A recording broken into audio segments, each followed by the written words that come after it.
the Age of Fission radio show with your host, Lonnie Clark. We stand together and accept that we now live in a world transformed by Fukushima.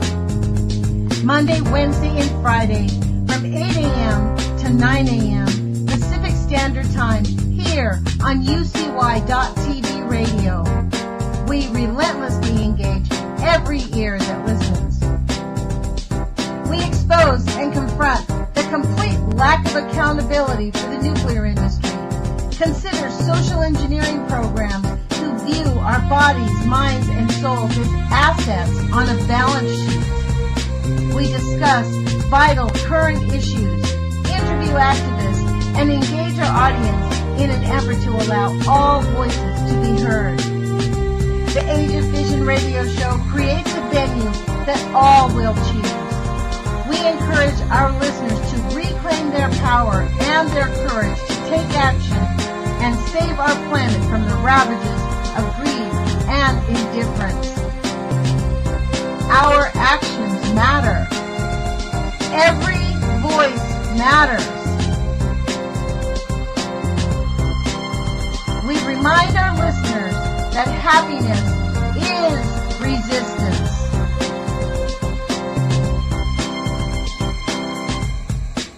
Love is greater than fear.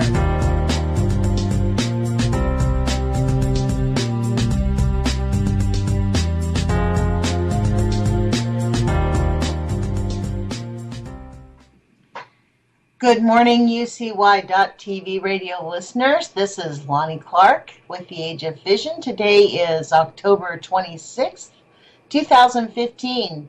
I want to thank you for joining us today. Normally on Mondays we read the nuclear alerts. I'll get right into them in just a minute, but I did want to thank everybody for joining us.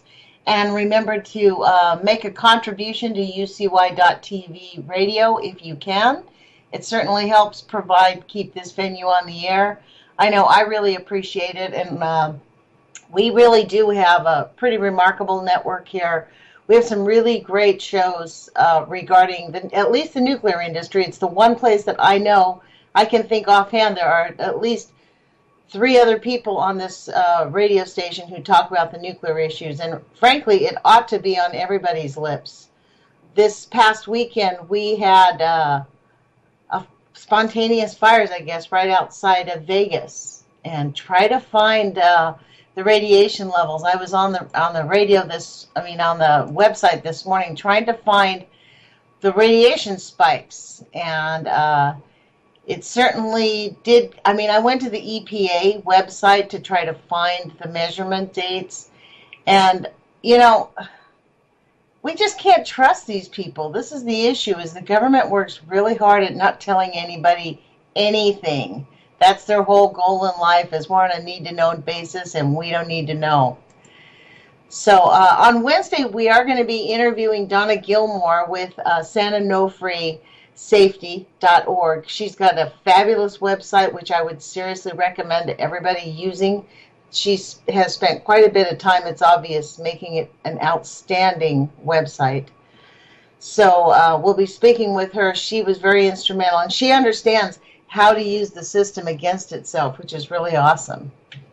So anyways, without further ado, let me get into these nuclear alerts, because we have 5 full days of basic, the usual lies and cover-up. So I will start with last week's, October 16th till the 19th. That was last Monday. I don't believe we read this one. The Department of the Army in Aberdeen, Maryland. Department of the Army, Aberdeen, Maryland.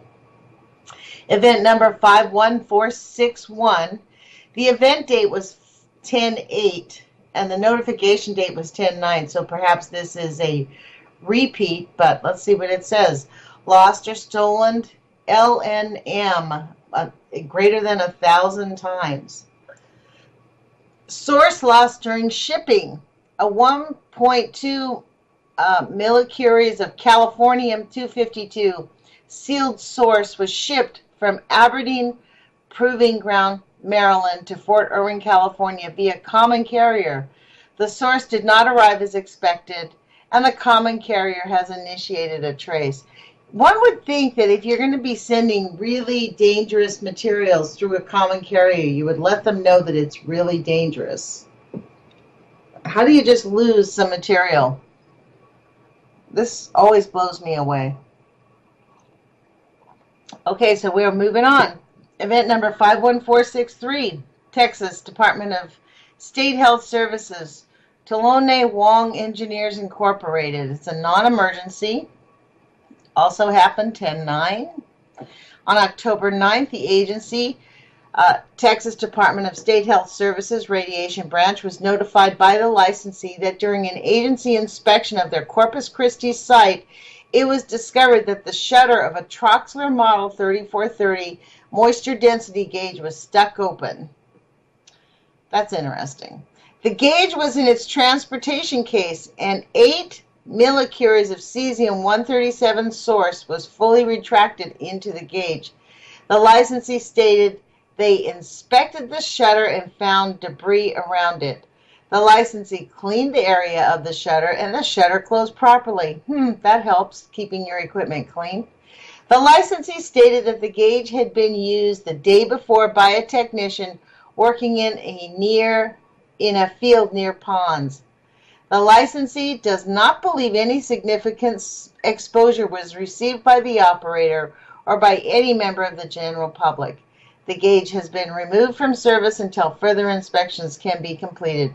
Additional information will be provided as it is received in accordance with SA 300. How do you like that? The licensee said they don't think anybody was exposed, although, it was just left out the night before. It's not that big a deal, you guys. Come on, radiation doesn't really harm you. You know that. Beaver Valley, Pennsylvania, event number 51478. It says non-emergency, off-site notification. Oh dear. At 11:15 EDT, there was a non-oil chemical spill at the main intake structure during delivery of corrosion inhibitor. I think we did read this last week. The spill occurred due to a failed fuel tank connection. Approximately 10 gallons of the inhibitor reached the Ohio River. The spill was stopped and contained, and recovery is in progress. Wow. So they spilled a non-inhibitor, non-oil chemical spill. I wonder what that was, a non-oil, some type of an inhibitor. These people are unconscionable. I do not know how they live with themselves. Beaver Valley, Pennsylvania. Again, non-emergency. Offsite notification for hazard chemical leak. This is event number 51479.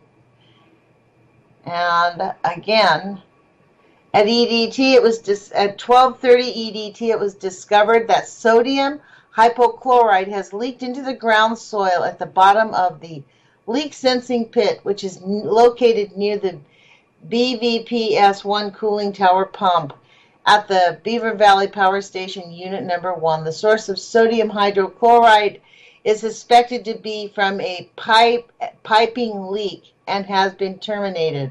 The cause of the leak has not yet been conclusively determined, and there is no evidence that the sodium hypochlorite reached the surface water of the Ohio River. Wow. Really? At 1613 EDT on October 17th, it was determined that there was a comprehensive Environmental Response Compensation and Liability Act reportable leak of a minimum of 294 gallons of sodium hypochlorite to ground soil, and the following off-site notifications were made starting at 1625 EDT. They sent a report into National Response Center, incident number 1131084. The Pennsylvania Department of Environmental Protection, the Beaver County Emergency Management, PA Emergency Management Agency. So they notified all of these. There was at least 290, a minimum of how did they say a minimum of 294 gallons? How do you like that? I mean, they might as well have said 300 gallons of sodium hydrochloride, but a minimum. That must mean that they knew that there was 6 gallons of it somewhere else. That was a weird number. The way these people do these things, you guys, I don't know about you, but it's like this whole industry in the nuclear industry makes a living out of being liars. No wonder our country is suffering really badly, because from the very deep levels of our government, people are encouraged to lie. The more you lie, the better your job gets, the more you get paid. That seems how it stems from this insidious. I think the nuclear industry has been the bane of our country, and it has been the reason our country is now on the brink of absolute poverty, because of the drive for this nuclear material and the neglect, the gross negligence. They have been lying about the waste and the problems it causes for over 70 years. And what do they say? The chickens are coming home to roost, because you can't keep lying forever. So here we are. We're going to move on to the next day, October 20th. There are 4 event numbers. Department of Aberdeen again. I think this is a follow-up on the last one. 51461. Lost source during shipping. That's right. It's not. It's the same thing, and they did not update it, so the person did not find the material yet. 1.2 millicures of californium-252 sealed source was shipped from Aberdeen Proving Ground, Maryland to Fort Irwin, California via a common carrier. That was on the 9th of October. They still didn't find it. The next one is 51463, Department of State Health. Same thing, I think, is Tulane Wong Engineers Incorporated stuck moisture gauge. It's the same stuck moisture gauge, so they're just repeating it again. I guess they keep posting these if they don't have anything new to say. That's an interesting way to deal with it. Cobb Valley Engineering. Maybe they feel like they have to have something to report every day, so they have to tell us something. So this is also a non-emergency damage density gauge, and this is where? Kansas City, Kansas. You notice that there is nothing about this nuclear fire that's going on in St. Louis, Missouri. You'd think that we would be hearing about that. At 8:43 hours at 10:15, a call was received by the state of Kansas staff duty officer and the SDO, that's a staff duty officer, line regarding a radiological accident. The caller, which was a licensee technician, stated that he had an accident involving a density gauge and the radiation sources had been compromised from their cases: cesium-137 less than 9 millicuries, americium less than 44 millicuries. The state asked him if this involved radiation which had contaminated the highway. He said it had not. He further explained that he had isolated the source rods in a cooler. The licensee stated that he was wearing his nuclear badge and had not detected a change in the level of radiation. In response to this, the state made notification to the Kansas Department of Environmental Management, Response Recovery Director, Kansas Department of Health and Environment, Radiation Control Staff, Johnson County Emergency Management, then called the licensee back to confirm the details of the accident. According to the licensee, he started the equipment and placed it on his truck to let it warm up. The licensee technician stated he then forgot about the machine and drove away. When this happened, the machine fell from the truck and was broken when it hit the ground. The licensee technician stated he had not called any first responders about the incident. The licensee technician stated he picked up the pieces, isolated the sources in the cooler. The licensee stated that he would wait for the personnel to respond if needed. The state informed the licensee that KDHE was requesting that he make notification to them as well. The licensee technician was given the contact information and stated he would do so. Local response. County Johnson Emergency Management indicated they were planning to coordinate a local response to the scene to ensure no further action would be needed. At 10:38, the Kansas Radiation Program Director dispatched 2 KDHE radiation control staff with instrumentation to the scene with the ETA of 11:45. Company licensee could not be reached. The licensee's technician supervisor arrived on the scene. The licensee technician was advised by the radiation program director to fill the cooler with dirt and or sand in an aid in shielding. Wow. At 11:48, the licensee technician reported that the Johnson County hazmat surveys were not showing any radiation exposure readings above background. As soon as KDHE staff confirms the readings, the licensee will transport the device back to their business where it will be stored in a secure location. The licensee already in communication and coordination with Troxler to return the damage gauge to them. Wow. At 12:02, KDHE staff verified the radiation sources were secured. Swipes taken and analyzed by KDHE staff showed no contamination on container with surveys confirming Johnson County readings. So don't worry, folks, there's no exposure to anybody. Move along. Okay, here we are in Fitzpatrick, New York, event number 51480. Invalid specification system actuation. That always sounds really interesting. 60-day, 60-day optional telephonic notification of invalid primary containment isolation signal. On 8/23, 2015 at 12:42 with the reactor at 100% power, an invalid RPSMG reactor protection system motor generator set a trip resulting from the loss of RPS bus A. This occurred during testing of RPS instrument channels. All equipment operated as designed as a result of the loss of power to the ARPS bus. The invalid trip was determined to be a result of overvoltage relay being set too low.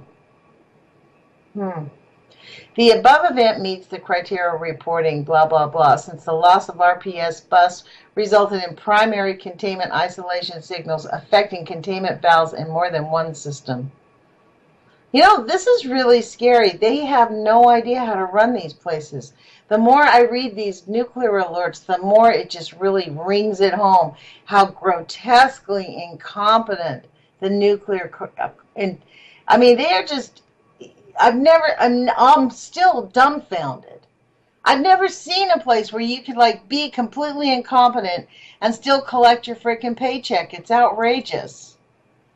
Event notification report for October 21. I'm going to move on. There's only 4 events, guys. And October 21 was what date? That was last Wednesday. Kansas Department of Health and Environment, Kaw Valley Engineering, event number 51465. Non-emergency, once again. Damage density gauge, once again. At 8:43 EDT on 10:10, a call was received by Kansas staff duty officer to the SDO line regarding a radiological accident. Is this the same thing? I'm going to read ahead a little bit. I think this is the same one, but it's the same. Listen to this. The caller, the licensee technician, stated that he had had an accident involving a density gauge and that the radiation source had been compromised from their cases. The state asked him if this involved radiation which had been contaminated the highway. He stated it had not.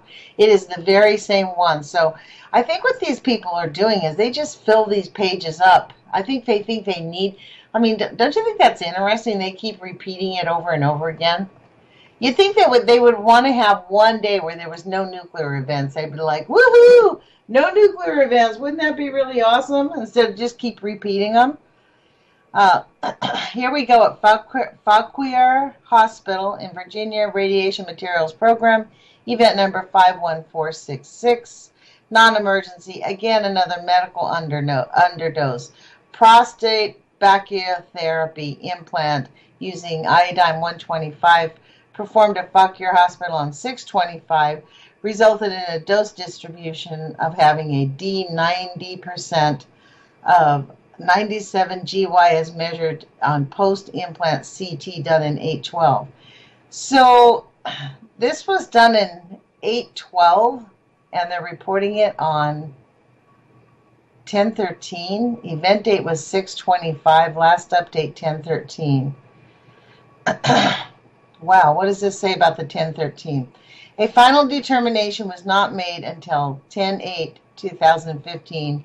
Falkor notified the Virginia Radioactive Materials Program by email on 10/8/15. A telephone conversation was held on 10/13 regarding the 15-day written report. VRPM will review the report and determine whether an inspection will be performed. A medical event may indicate potential problems in a medical facility's use of radioactive material. It does not necessarily result in harm to the patient. So I guess they're trying to figure out, why did this guy receive an underdose? Like, if you're going to the hospital, why do they give you less than what they say you're supposed to have? Why anybody would let anybody put radiation in your body is beyond me. They can go screw themselves if I ever had anything like that. There's no way.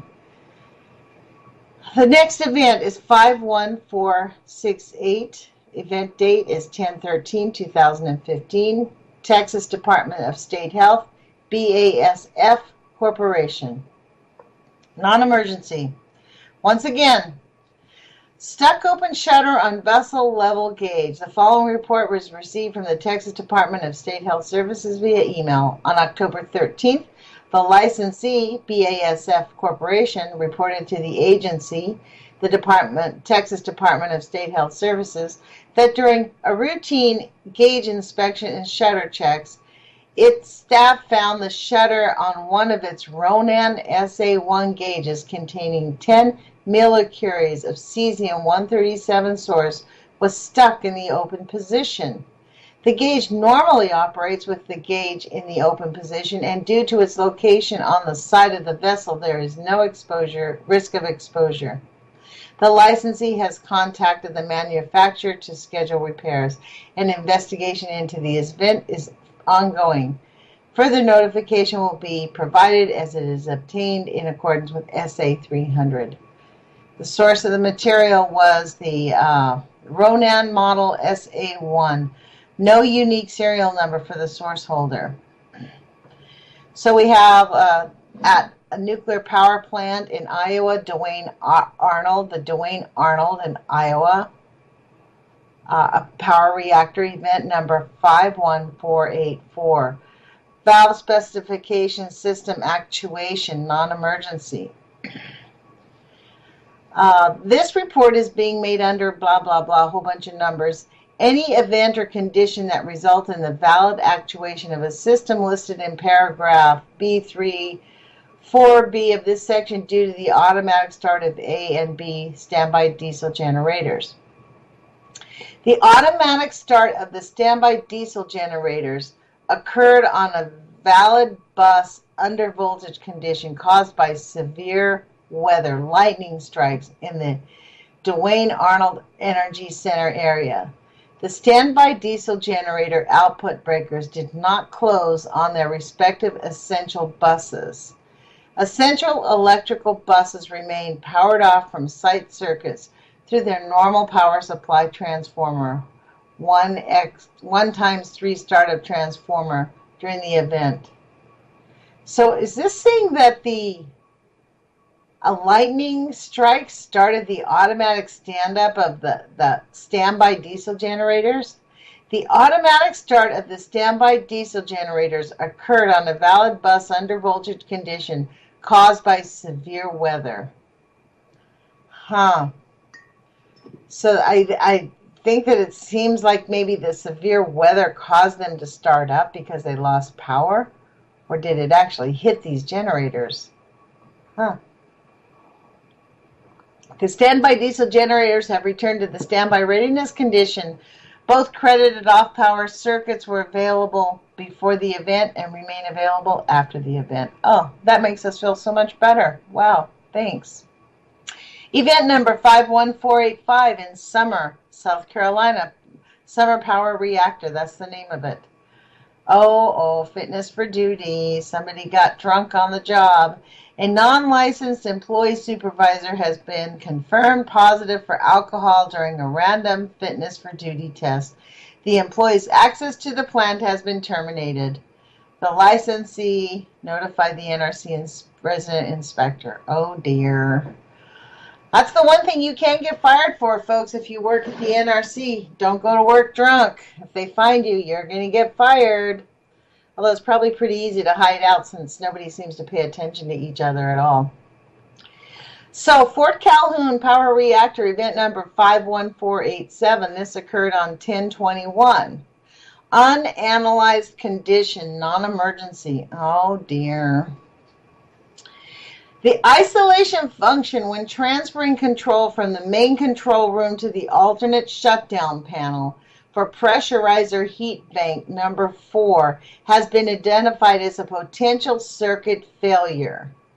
Identification of the potential circuit failure of vulnerability is for the pressurizer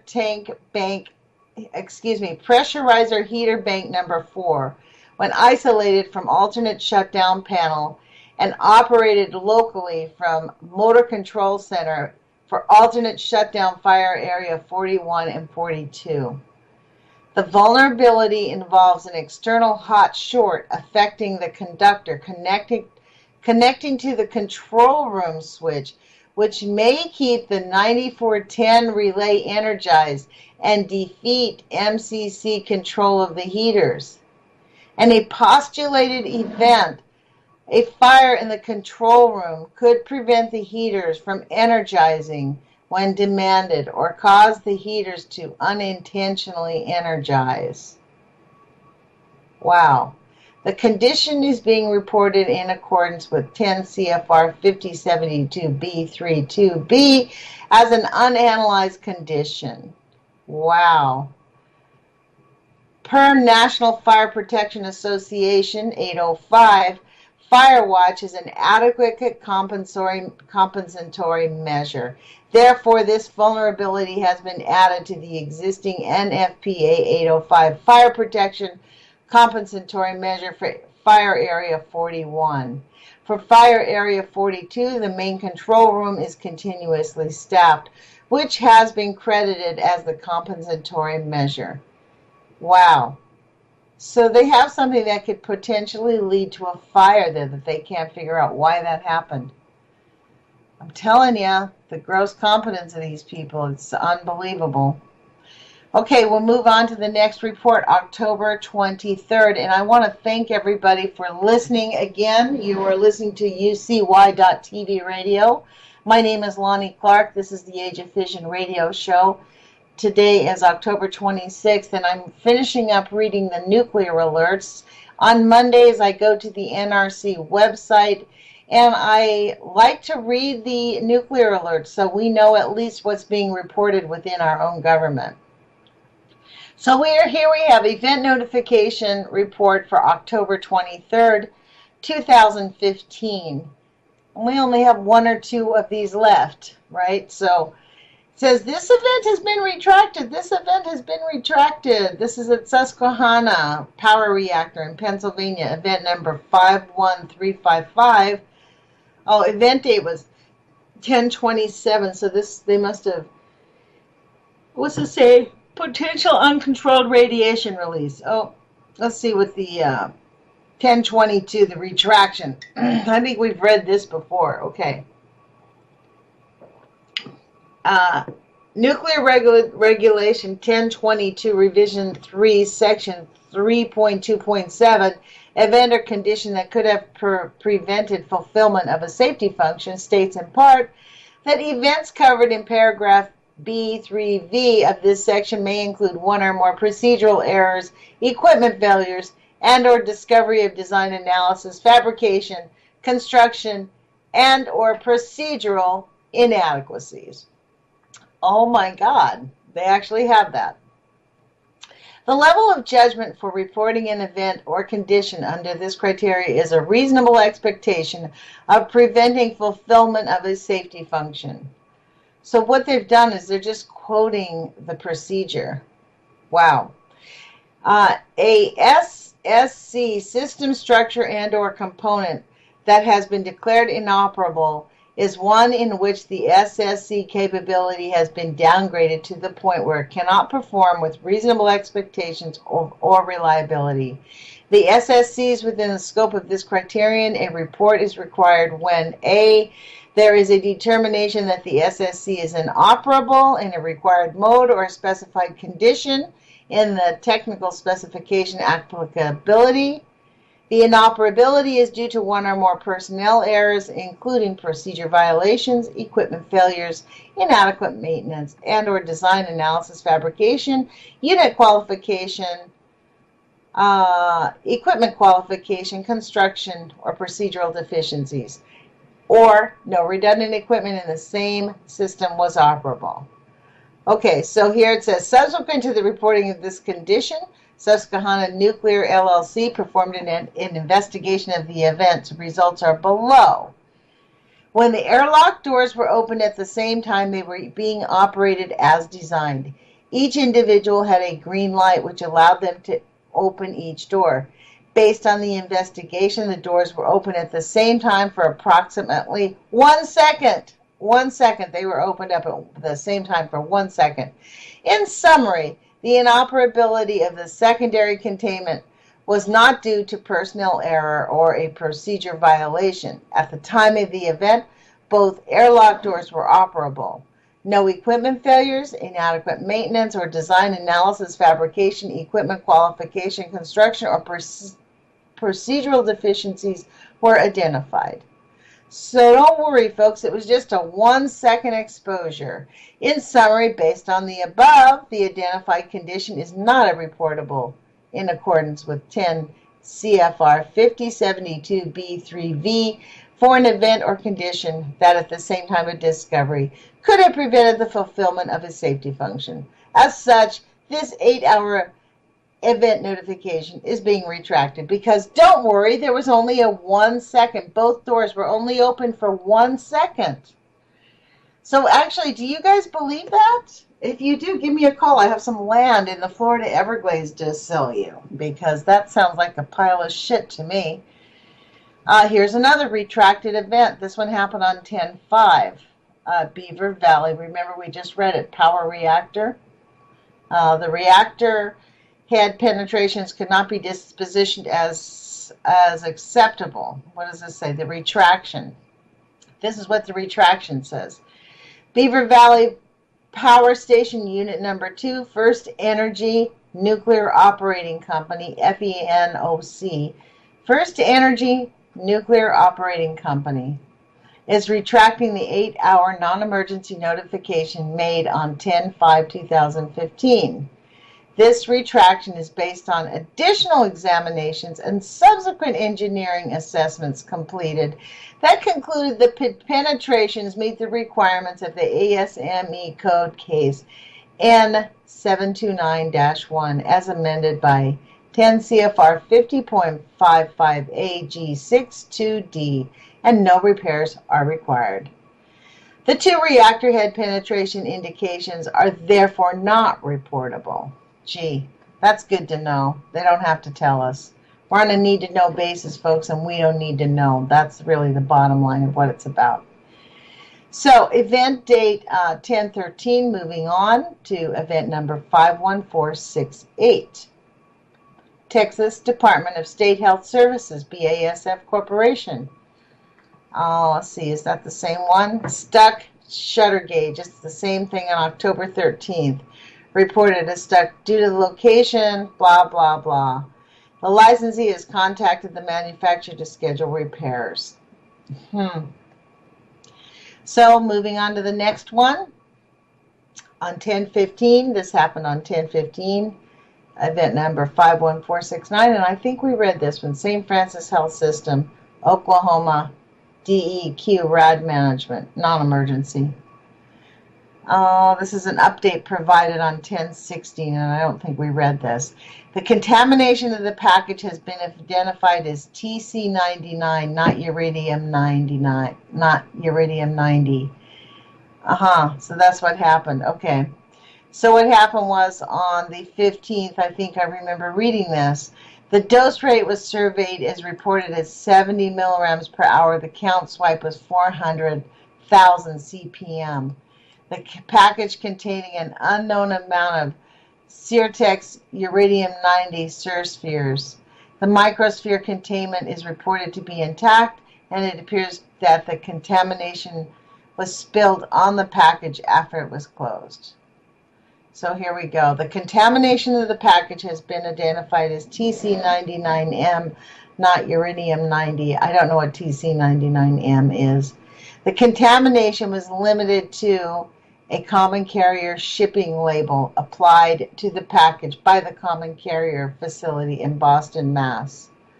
The package was transported from Boston to Dallas by common carrier airline, then by truck from Dallas to St. Francis. The trucking company was contacted by the licensee, and the truck driver was scanned at a local hospital in Dallas yesterday. Results were negative. Wipe tests of the interior of the package confirmed no contamination. The package was surveyed today by DEQ inspectors, and dose rates was 2 milligrams per hour. The package is being held for decay and storage at the licensee facility. This is a really infuriates me, man. So they contacted the trucking company and had the driver tested. But that does not mean that he was not exposed. And that does not mean that he was not in danger. It's that same theory that John Goffman wrote about in his book. This is how. I'm going to give you this analogy. This is in John Goffman's book that I'm reading on my YouTube channel. I'm reading Poisoned Power.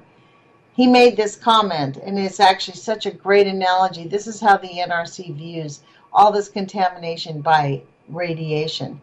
If there's 1,000 people, this is an analogy, if there's 1,000 people in a stadium and the lights go out, and in 10 minutes somebody is stabbed to death and murdered, when the lights come back on, the NRC will say no murder occurred because they didn't observe it.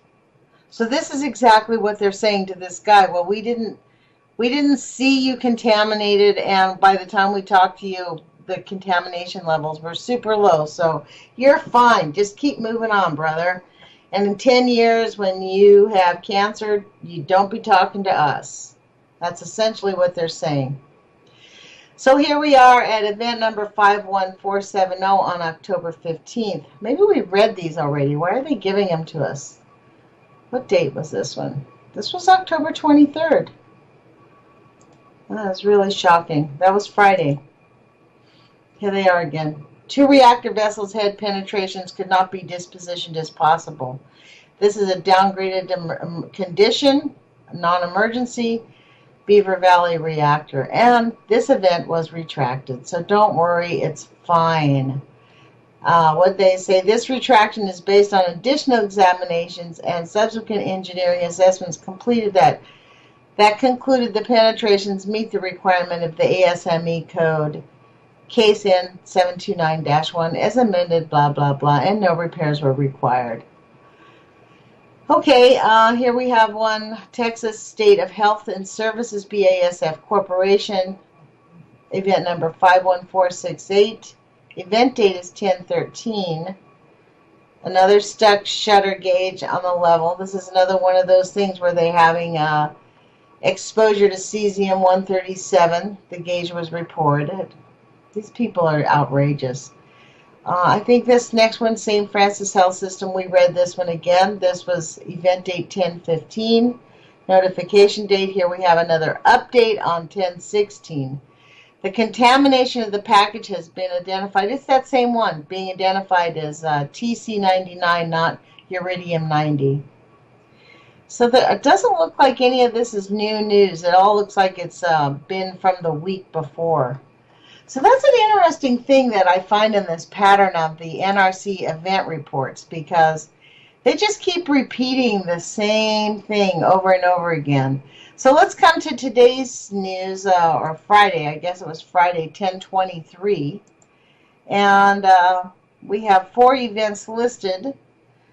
This event has been retracted. This event has been retracted. It was event date 8/27, and why are they telling us? It's potential unreleased, uncontrolled radiation release. So this was retracted on 10/22 from Alex McKinnon to Dong Park. I wonder if Dong Park is somebody's name. So this was, we read this a couple months ago. A brief loss of secondary containment due to both airlock doors open simultaneously. And so that's the same thing, right? So they were the same time, the green light. Is this the one where they were only open for 1 second? 1 second. They were only open for 1 second, folks, so don't worry, no contamination had happened. Here's another one where the event has been retracted. Let's see, Beaver Valley. 51453, last update 10/22. 2 reactor vessels head penetrations could not be dispositioned as acceptable. So this retraction comes on 10/22. They are retracting an 8-hour non-emergency notification made on 10/05. The retraction is based on additional examinations and subsequent engineering assessments completed that concluded that the penetration that meet the requirements of ASME code and 729-1 as amended, and no repairs needed. So I think this is kind of the bottom line is they find something that's wrong or something that's caused some kind of criticality, and then they operate, and a few days later they come back and tell us, hey, don't worry, it's all exactly as it should be. So don't worry your pretty little head about it. And these are all just, let's see, the last 2 here, they are exactly the same thing, so I'm not going to read them again. This event date from 10/14, that's the medical emergency. And let's see the very last one that we have for today. Event notification report for October 26, 2015. There's quite a few, but my guess would be that a lot of these few ones are repeat offenders. So here, the very first one, Texas Department of State Health Services, licensee is unknown. That's odd. Event number 51101. Notification date was 5/29/15, so this is one that I have no idea. Event date was 4/14/2015, way before I started reading these. So this was last updated on 10/23/2015. Oh dear. This is what happened on April. Listen to this one. This was before we even began reading. Cesium-137 found in waste entering a landfill. Oh my God. On April 13, 2015, the agency, Texas Department of State Health Services, was notified by a landfill operator that material in a waste container set off their radiation alarms. The landfill provided a spectrum which showed the isotope as cesium-137. An on-site investigation by this agency confirmed the material to be in dirt or mud contaminated with cesium-137. The waste material at the landfill was isolated. The waste collection route sheet used to collect the waste was requested by the agency. The agency drove the route traveled by the collection vehicle using an SRI identifier in an attempt to locate the source of the contamination. The detector indicated the presence of radiation in a bar ditch along the intersection of 2 streets northeast of the city of Houston. Surveys conducted by the agency identified a reading of 16 millirem on contact with the ground in one spot.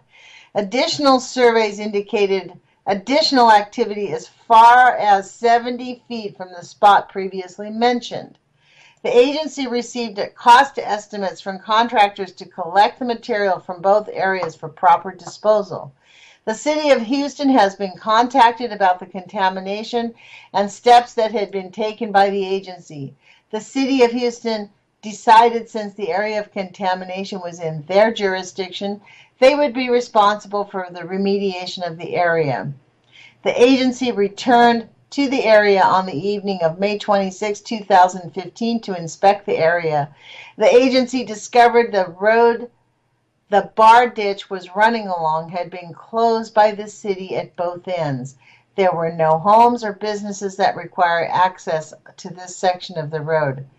The contractor was contacted May 29, 2015. He stated they had begun work on remediating the area on May 21. He stated the road was blocked by the Houston City Works Department on that day. He stated they had dug down about 3 feet from the original surface of the ditch. He stated readings on contact with that location are 1 millirem per hour. He stated they had come across a water line where they were digging and that it has restricted use of their tools. He stated that due to the dose rates that they are now seeing, 1 ram per hour, they are now using a low-pressure water blaster to excavate the area. He stated they are sucking the water into barrels and monitoring the suction lines for dose rates. He stated they would contact the state once the source had been located. Now, that was April 13th, 2015, you guys. So, there's an update on 10/23, 2015. On April 13, 2015, the agency was notified by a landfill operator that a load of waste had caused its radiation alarm monitor to alarm. The operator provided a spectrum and radioisotope as identified as cesium-137.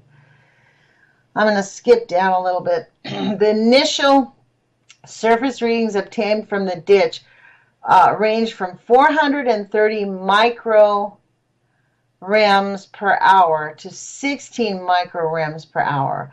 During remediation, the readings ranged up to 1 rem per hour, and the depth of the material to be removed was within a few inches beneath the soil to a max of 14 feet in the most concentrated area.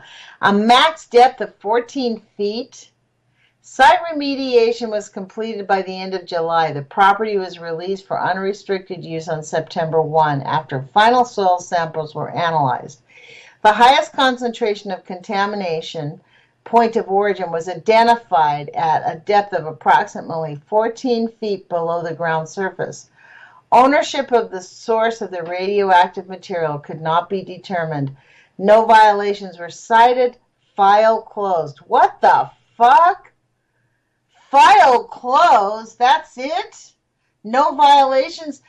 14 feet below the surface, there's cesium-137 and fine, just move along here, no problem?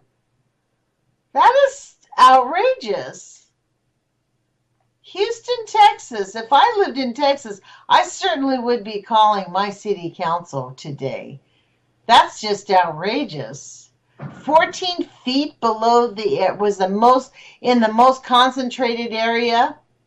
14 feet? Wow. Wow. Right when you think this stuff gets boring, bing, something pops up. Wow, that made me mad just reading it. Okay, here we are, the next one. Ohio Bureau of Radiation Protection. Event number 51452. Event date 8/21. Last updated 10/24. Dose to improper treatment site. That's what this was about. A patient had a prostate volume done on 7/24. Oh yeah, and they didn't give him enough. We remember this? What does the update say? What does the update say? Incident report. Okay.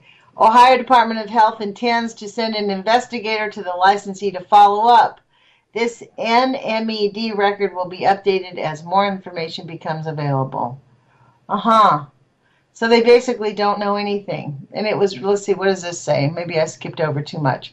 The post-implant study was performed on 10/1/2015 and revealed that the prostate that is visible by CT is not adequately covered by the seeds. So somebody got themselves some radiation doses and not enough to take care of the problem, but enough to just get poisoned. Love that. Don't worry, Mr. Patient. It'll be fine, just fine. So, St. Francis Health System, Oklahoma, DEQ RAD Management, non-emergency. And this was last updated on 10/16, event number 51469. Maybe we've read this. Package received with external contamination. The State of Oklahoma Department of Environmental Quality was notified by St. Francis Health Systems that they have received a package with removable contamination on the exterior. We did read this. So what was the update? The contamination of the package has been identified as TC99, not uranium-90. Oh yeah, they're telling the truck driver, the licensee, don't worry, you're fine. No, there's no problem. The trucking company was contacted by the licensee, and the truck driver was scanned at a local hospital, and there was no negative results. We're so happy he can go about his job. Oh man, another one. University of Colorado Hospital. This happened on 10/15. Patient received 40% less than the prescribed dose. So I guess what they're saying is that the doctors don't handle it's like if you're probably like an F student or a D student and you just could give a flying fuck about what happens with your work and you don't care what anybody says about you, you could be perfect in the nuclear industry. Just go to work for them.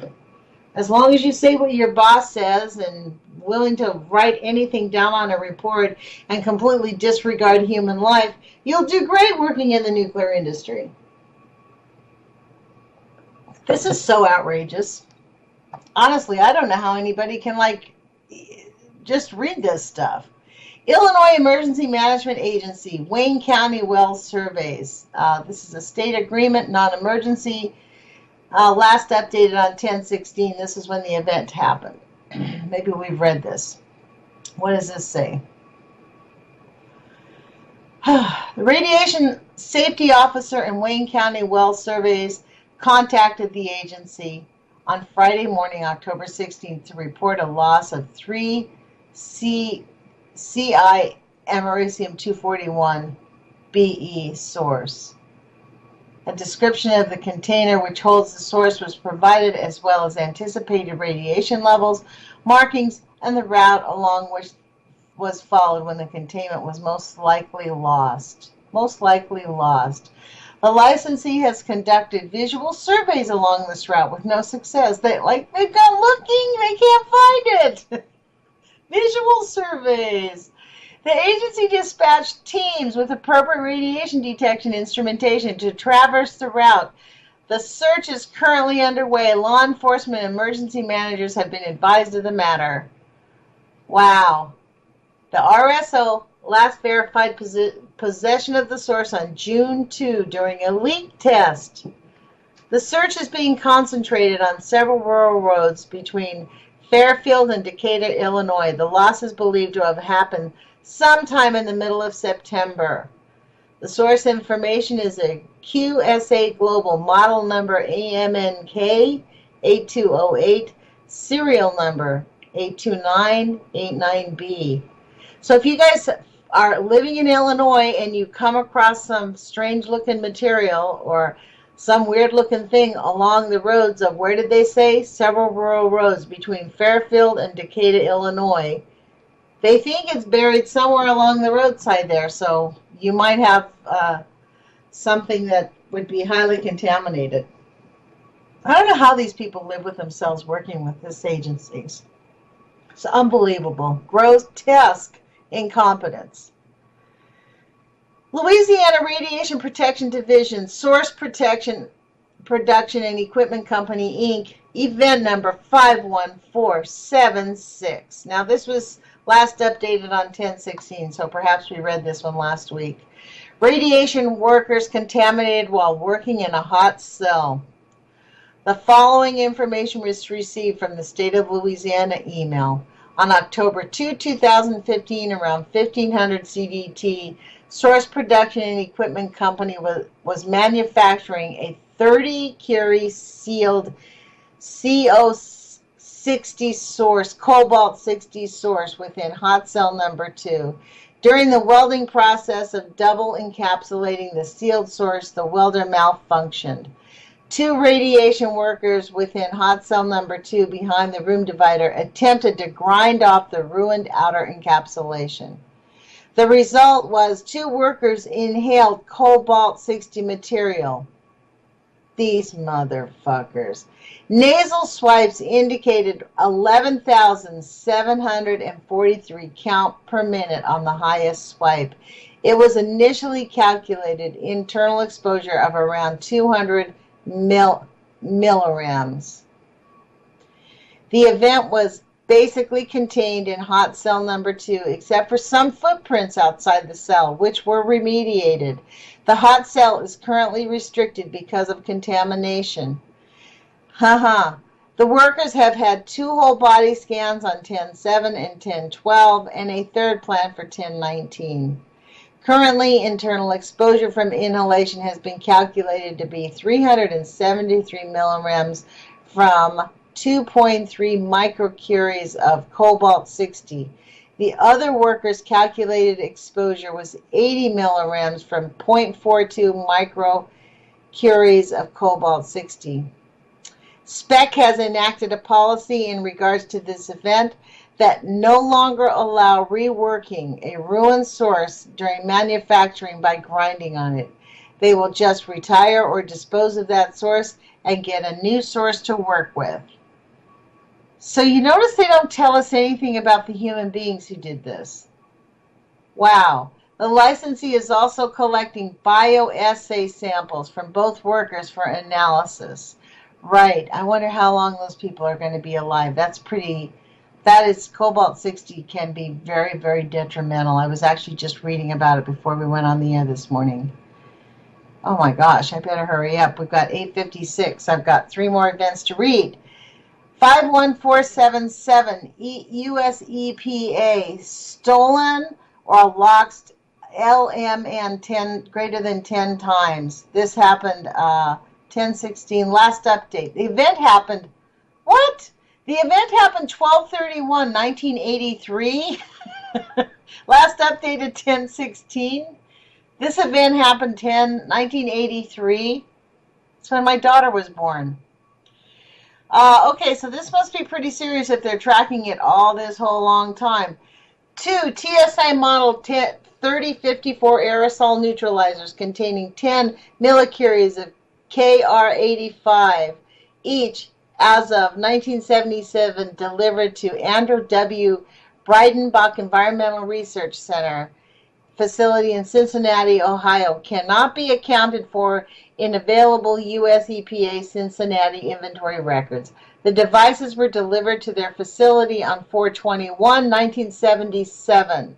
The device serial numbers are 290T and 291T. The licensee began their investigation after receiving a letter from the U.S. NRC on 8/5/2015, which identified that these devices should be in their possession. Members of the U.S. EPA Cincinnati staff completed an exhaustive search for all available records and located radioactive inventories back to 1983, but could not locate any records prior to 1983. The 1983 inventory did not list the devices in question. As part of their investigation, the licensee contacted the manufacturer, who has no record that the devices were returned. In addition, the U.S. EPA facility in Research Triangle Park was contacted and requested to review their records. The location has no record of ever possessing these devices. So we have 2 devices that just disappeared. They should have been there. They're old devices, and they're not there. So, wow, man, we've only got like 30 seconds left. What have we got left? We have 1 event left.